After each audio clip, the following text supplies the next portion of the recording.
राधे राधे। श्री कुंज बिहारी श्री हरिदास।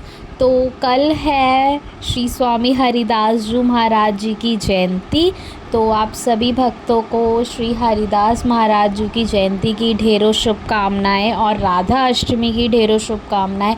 लाडली लाल और हरिदास बाबा आप सभी भक्तों पर खूब कृपा करें। तो आज आपको बताते हैं भक्त श्री हरिदास जी की जीवन कथा। तो भैया श्री बिहारी जी महाराज के प्रिय, जिनकी असीम प्रेम भक्ति के कारण आज लाखों करोड़ों भावुक भक्तों को श्री बांके बिहारी जी महाराज के दर्शनों का सौभाग्य प्राप्त हुआ है। तो आइए इन स्वामी हरिदास जी के विषय में कुछ जानते हैं। तो इनका जो जन्म था वो हुआ था गर्भाचार्य के ये वंशज थे। परंपरा से श्री कृष्ण के अनन्य भक्त थे। मुल्तान के उच्च ग्राम को, जो अब पाकिस्तान में है, इन्होंने अपना केंद्र बनाया था। आगे चलकर सैकड़ों पीढ़ियों के बाद इसी वंश में स्वामी श्री आशुधर जी महाराज का आविर्भाव हुआ और इनकी पत्नी का नाम गंगा देवी था। मान्यता ये है कि जो आशुधर जी और गंगा देवी जी थे वो गिरिराज गोवर्धन और मानसी गंगा के अवतार थे। स्वामी श्री हरिदास जी इन्हीं के आत्मज थे। हरिदास जी के जन्म से पूर्व स्वामी आशुधर जी ने अनेक तीर्थों का ब्राह्मण दर्शन करते हुए अलीगढ़ जनपद की कोल तहसील में ब्रज के किनारे आकर एक गांव में ठहरे। वहां गांव वासियों के आत्म्यपूर्ण मधुर व्यवहार और आग्रह को देखकर वे वहीं बस गए। इसी गांव में रहते हुए गंगा देवी ने कर्मशः 3 पुत्रों को जन्म दिया। एक तो हमारे हरिदास बाबा थे, दूसरे जगन्नाथ जी और श्री गोविंद जी। तो यूं तो तीनों ही भाई बड़े संस्कारी थे, किंतु उनमें से जो श्री हरिदास जी का व्यक्तित्व था वो बड़ा ही विलक्षण था। ये बचपन से ही एकांत प्रिय थे।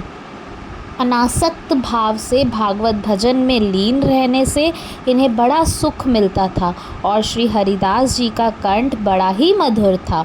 जब वे कोई भजन गाते थे तो कोई रागिनी छेड़ दे तो गांव भर की स्त्री पुरुष बूढ़े बच्चे अपना काम छोड़कर उन्हें आ घेरते थे और गीतों से मुग्ध कर देने वाला राग को सुनकर आनंद रस में निग्र हो जाते थे। तो धीरे धीरे श्री हरिदास जी के यश का प्रकाश आसपास के गांव में भी फैल गया और किशोर अवस्था से बड़े होते होते उनका यश इतना फैल गया कि लोग इनके गांव को श्री हरिदास जी का गांव कहकर भी पुकारने लगे। अब जो आगे चलकर हरिदास नाम से प्रसिद्ध हो गया, आज भी वह इसी नाम से जाने जाते हैं। तो इनका विवाह, अब तीनों भाई 9 यौवन की दहली पर पैर रखा ही था कि उनका विवाह हो गया। तीनों भाई गृहस्थ जीवन में प्रविष्ट हो गए, किंतु श्री हरिदास महाराज के लिए जैसे कुछ हुआ ही नहीं। वे अब भी पूर्व की तरह अपनी साधना में ही लीन रहते थे। थोड़ों दिन पश्चात के बाद दोनों भाइयों को संतान प्राप्ति हुई। इनमें गोविंद जी को 2 पुत्र थे, जिसमें से जिनका नाम था श्री विट्ठल विपुल जी और श्री कृष्ण प्रसाद जी।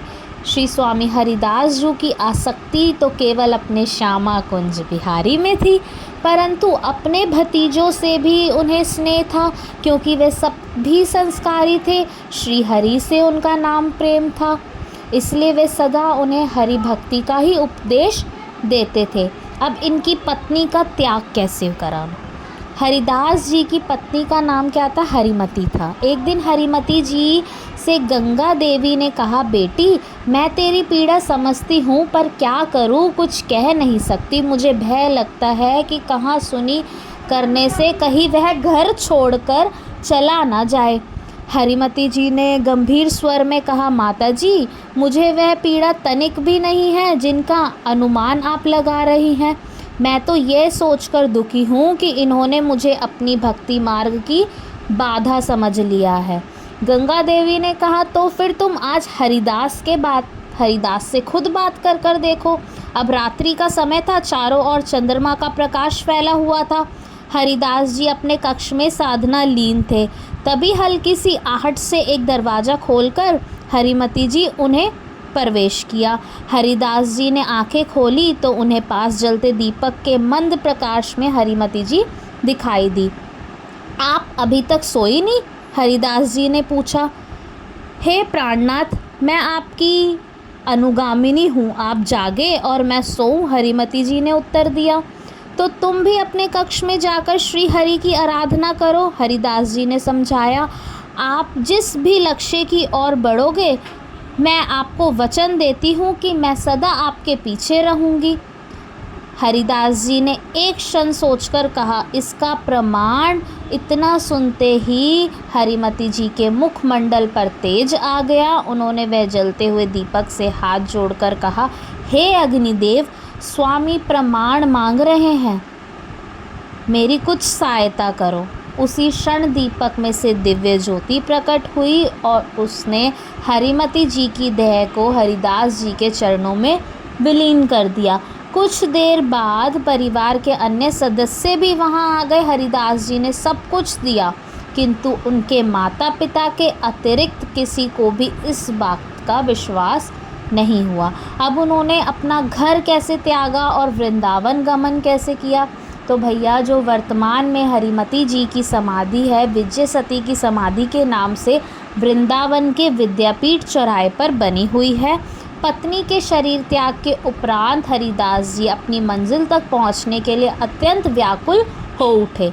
एक दिन सुअवसर पाकर उन्होंने अपने पिताश्री अशुधीर जी महाराज से कहा, पिताजी, आप मेरे पिता ही नहीं, गुरु भी हैं। आपने ही मुझे वैष्णवी दीक्षा दी, आपने मुझे श्री हरि की भक्ति का जो उपदेश दिया, आज उस उपदेश के पथ पर अग्रसर होने का अवसर आ गया है। वृंदावन धाम और मेरे प्राण प्यारे निकुंज बिहारी मुझे बुला रहे हैं। मुझे मेरे गंतव्य पथ पर जाने की आज्ञा दीजिए। पुत्र की बात सुनकर पिताजी ने कहा, जाओ, अनुमति है, कोटि कोटि शुभकामनाओं के साथ अनुमति है। हरिदास जी माता पिता की चरण धूलि अपने मस्तक पर रखाकर जैसे ही चलने लगे तो सारे गांववासी और परिवार वाले जन उनके पीछे हो लिए। हरिदास जी को हंसी आ गई और बोले, मैं वृंदावन जा रहा हूँ।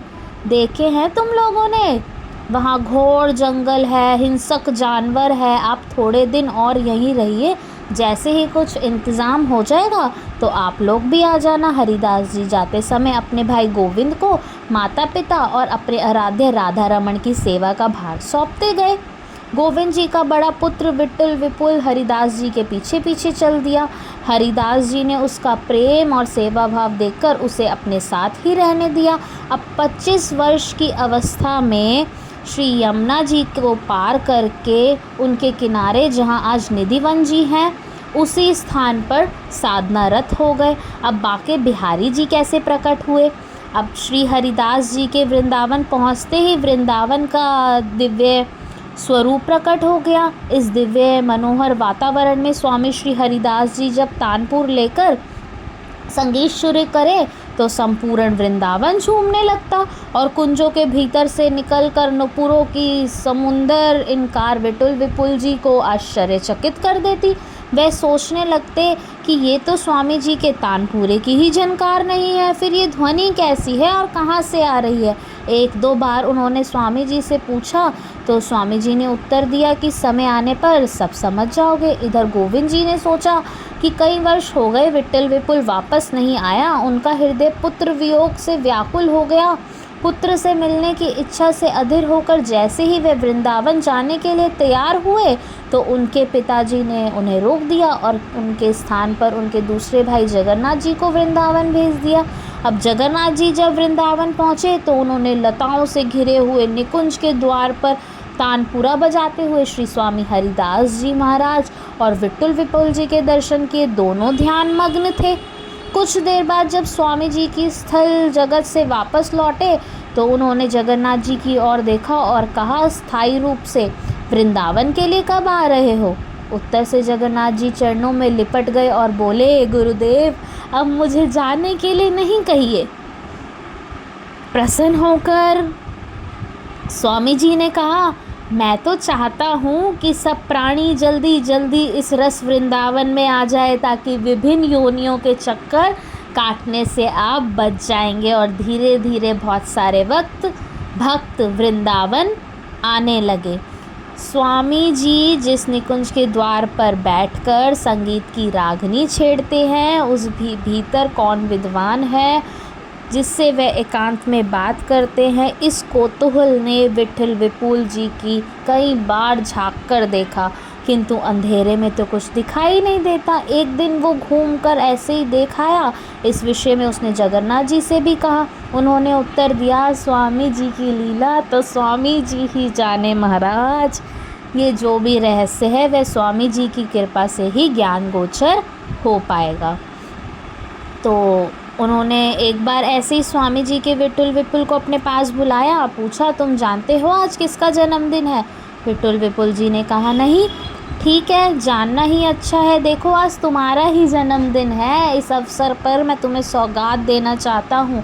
विट्ठल विपुल जी ने कहा, मुझे सौगात नहीं चाहिए, मेरी तो केवल एक ही चाह है कि आपके निकुंज का रहस्य जानूं और आपके प्राण राधे श्यामा कुंज बिहारी के स्वरूप की मुझे एक झलक मिले।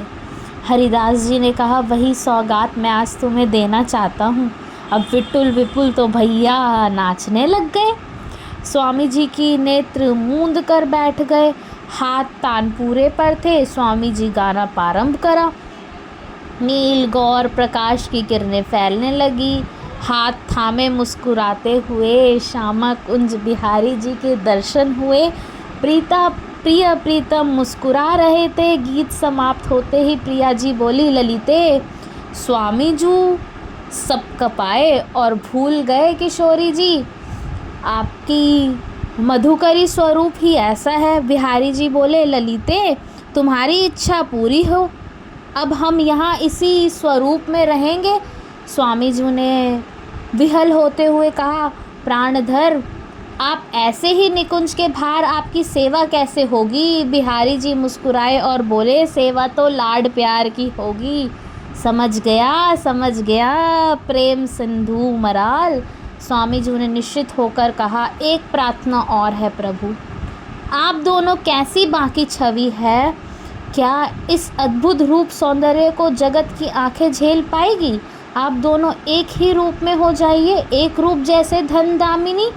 प्रिया प्रीतम एक ही रूप हो गए। वह छवि बांके बिहारी जी के रूप में प्रतिष्ठित हो गई। बांके बिहारी लाल की जय। तो भैया इस प्रकार स्वामी जी महाराज ने बांके बिहारी जी को प्रकट किया, खूब सेवा की, खूब बहुत अच्छे से सेवा की।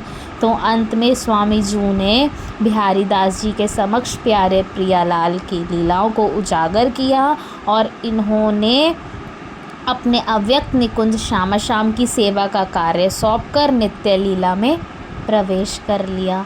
तो श्री कुंज बिहारी श्री हरिदास लाला लाली की खूब जय और बांके बिहारी लाल की अनंत कृपा आप पर बरसे। खूब सारा प्रेम, आप सबको वृंदावन धाम की प्राप्ति हो।